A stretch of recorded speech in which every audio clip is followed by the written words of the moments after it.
दूसरा मिशन है वेड in India. शादी हिंदुस्तान में करो। हिंदुस्तान के बाहर जो शादी करने के लिए अनाप शनाप रुपये डॉलर खर्च करके लोग आते हैं, जी नहीं, वेड इन इंडिया। अब कश्मीर और जम्मू के लोग, हमारे श्रीनगर के लोग, अब हमें वेड इन इंडिया के लिए लोगों को शादी के लिए यहां आने का मन कर जाए और यहां के पर बुकिंग करे, यहां 3 दिन 4 दिन बारात लेकर के आए, धूमधाम से खर्चा करे, यहां के लोगों को रोजी रोटी मिलेगी। उस अभियान को भी मैं बल दे रहा हूं। और साथियों, जब इरादे नेक हो, संकल्प को सिद्ध करने का जज्बा हो, तो फिर नतीजे भी मिलते हैं। पूरी दुनिया ने देखा कि कैसे यहां जम्मू कश्मीर में G20 का शानदार आयोजन हुआ। कभी लोग कहते थे जम्मू कश्मीर में कौन पर्यटन के लिए जाएगा। आज यहां जम्मू कश्मीर में पर्यटन के सारे रिकॉर्ड टूट रहे हैं। अकेले 2023 में ही 2 करोड़ से ज्यादा पर्यटक यहां आए हैं। पिछले 10 वर्षों में अमरनाथ यात्रा में सबसे ज्यादा यात्री शामिल हुए। वैष्णो देवी में श्रद्धालु रिकॉर्ड संख्या में दर्शन कर रहे हैं। विदेशी टूरिस्टों की संख्या भी पहले से 2.5 गुना बढ़ी है।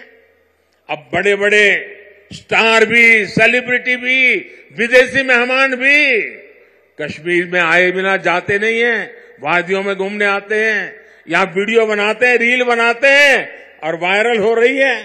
बंदिशों से ये आजादी आर्टिकल 370 हटने के बाद आई है।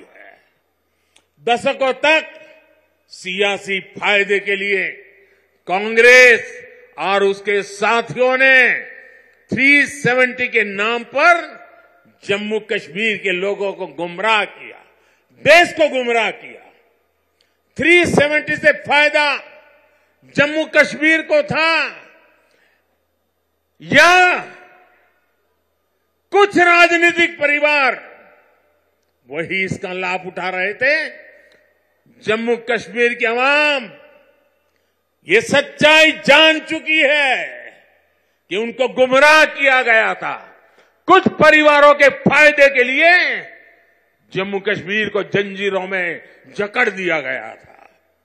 आज 370 नहीं है, इसलिए जम्मू कश्मीर के युवाओं की प्रतिभा का पूरा सम्मान हो रहा है, उन्हें नए अवसर मिल रहे हैं। आज यहां सबके लिए समान अधिकार भी है, समान अवसर भी है।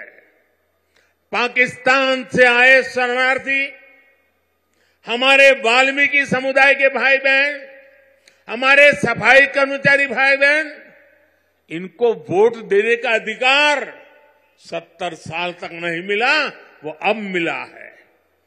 वाल्मीकि समुदाय को SC कैटेगरी का लाभ मिलने की वर्षों पुरानी मांग पूरी हुई है। अनुसूचित जनजातियों के लिए विधानसभा में सीटें आरक्षित हुई है।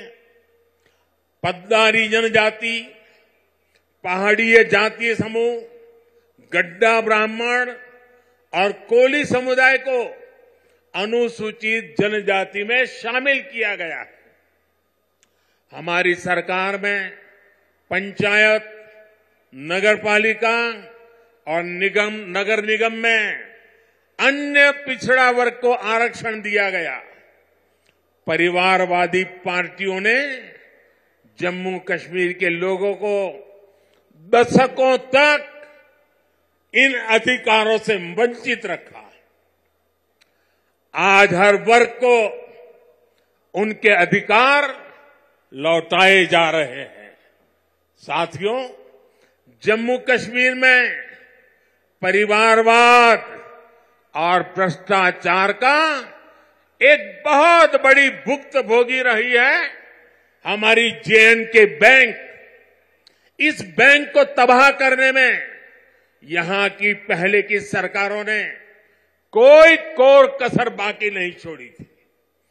बैंक में अपने नाते रिश्तेदारों और भाई भतीजों को भरकर इन परिवारवादियों ने बैंक की कमर तोड़ दी थी। मिसमैनेजमेंट की वजह से बैंक इतना घाटे में गया था कि आप सभी के हजारों करोड़ रुपए डूब जाने का खतरा था।